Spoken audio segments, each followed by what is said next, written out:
ने यह गीत गाया कि श्रद्धा में यदि जान है तो भगवान तुमसे दूर नहीं, श्रद्धा में यदि जान है तो भगवान तुमसे दूर नहीं।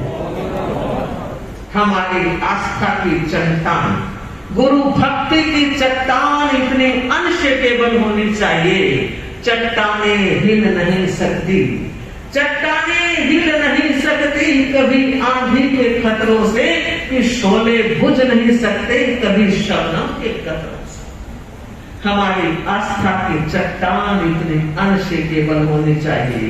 देव गुरु धर्म के प्रति इतना विश्वास, इनमेव ग्रंथम पावनम सत्यम निसर्गम, यह निर्ग्रंथ प्रवचन सत्य है।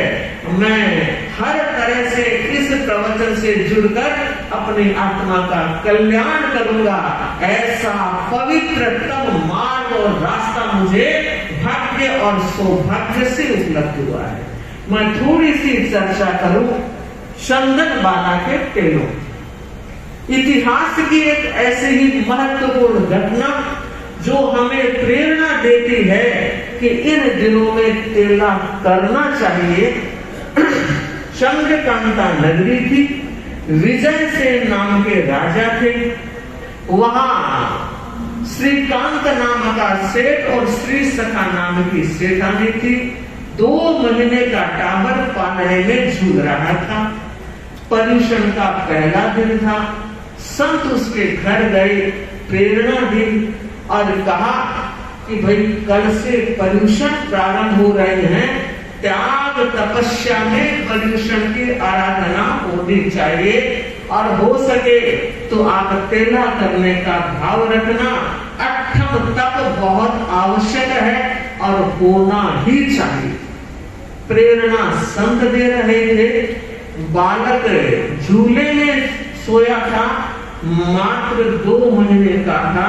बार बार पर्यूषण पर्यूषण पर्यूषण शब्द उसने सुना और कहते हैं बालक को जाति स्मृति ज्ञान। उस जाति स्मृति ज्ञान के आलोक में बच्चे ने देखा कि मेरा तो तेला अधूरा पड़ा है और कल बड़ा सौभाग्य का दिन है।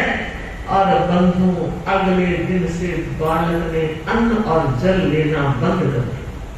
2 महीने पहला दिन निकला, माता पिता दोनों परेशान हो गए और दूसरा दिन आधा पौन निकल गया होगा, बच्चा बेहोश हो गया, होना ही था।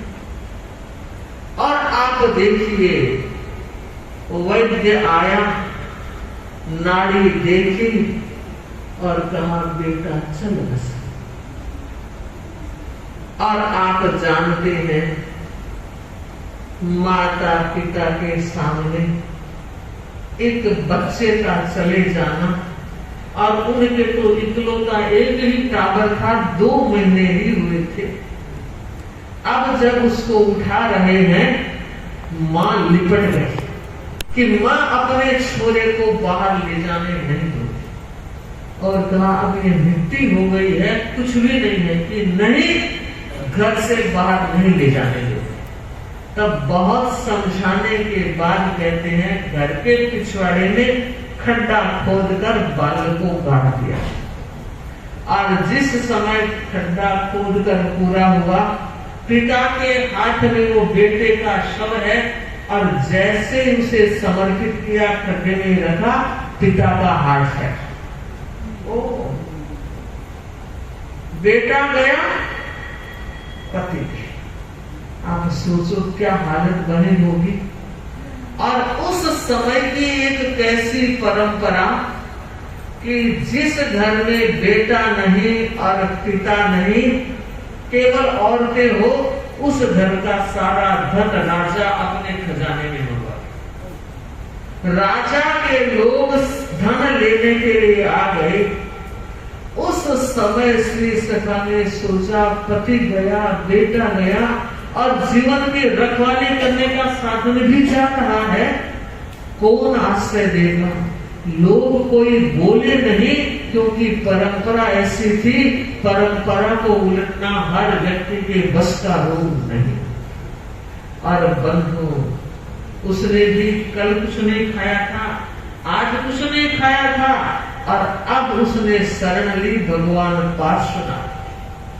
कठिन परिस्थिति में पार्श्वनाथ की शरण बहुत कारगर होती है। वो तब साथ में जप करने लगी और कहते हैं धरणेन्द्र का आसन लो। धरणेन्द्र कौन? नाग कुमार देवों का इंद्र, परम भक्त भगवान पार्श्वनाथ का। और उसने अपने ज्ञान के आलोक में देखा कि एक सती साध्वी पर संकट आया। ब्राह्मण का रूप बना करके धरणेन्द्र नागराज उपस्थित होते और दरवाजे के बाहर खड़े होकर कह रहे भिक्षाम दे। वो श्री सखा पत्नी खड़ी होती है।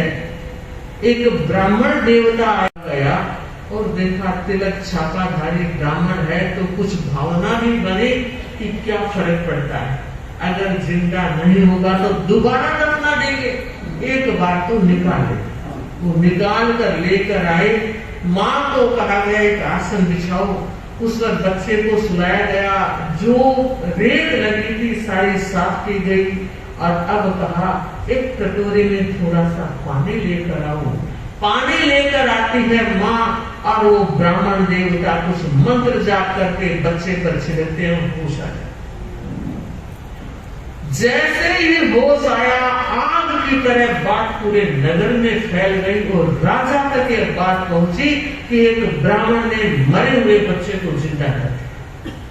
जब सारे लोग आए और राजा ने पूछा कि महाराज ये कैसे हुआ, क्या हुआ, और तब उन्होंने अपना परिचय देते हुए कहा मैं धरणेन्द्र हूं। ये बेटा मरा नहीं था, बेहोश था, मृत घोषित कर दिया गया। तो ये बेहोश क्यों हो गया? तो देवराज ने बताया, धरणेन्द्र ने बताया कि यह पूर्व जन्म में 10 वर्ष का बालक, पर्यूषण का समय था, केला कर रहा था। इसकी माँ छोटी पत्नी थी, एक बड़ी पत्नी और थी, सोत हो गई ना। विमाता के संतान नहीं थी, छोटी के यह बेटा हो गया और बेटा होने के कारण उसका मान बढ़ गया और इस कारण वो विमाता जल रही है। बंधुओं, ईर्ष्या की, द्वेष की आग बड़ी खतरनाक होती है, कितने जन्मों को जला देती है, व्यक्ति सोच भी नहीं सकता। फिर कहना चाहूंगी बंधुओं और बहनों, ये पर्यूषण महापर्व की साधना भीतर की साधना है। भीतर के कचरे को, ईर्ष्या द्वेष के जो कचरा भरा है, जो गांठें बांध ली है, उसने ऐसा कह दिया, इसलिए अब तो मैं ऐसा करूंगा ही नहीं, उसका मुंह तक नहीं देखूंगा, उससे बात नहीं करूंगा। आप बहुत बड़ा अनर्थ कर लोगे, किसी दूसरे का नहीं अपना अनर्थ हो जाएगा। बंधुओं, ईर्ष्या के कारण वो धरणेन्द्र बता रहे हैं उसकी विमाता ने। आज जो भाई बहन आज उपवास वाले हैं, मैं उनसे जरूर कहना चाहूंगी कि आज उपवास सोरा हो तो कल वेला करना। उस छोरे का तो बहुत दौरा था और आपको तो कह रही हूँ सोरा हो तो आगे बढ़ना, वेला करना, और वेला हो गया तो तेला होगा। बिना वेले के तेला नहीं हो सकता। इसलिए हम प्रेरणा दे रहे हैं। जितने भाई बहन, प्रेरणा तो कब से दे रहे हैं, बहुत दिन हो गए हैं प्रेरणा देते हुए। आज मैं बता रही हूँ जो भाई बहन चंदन बाला का तेला कर रहे हैं, वो साथ में थोड़ी सी साधना भी जोड़ ले, और वो साधना है ओम श्री महावीराय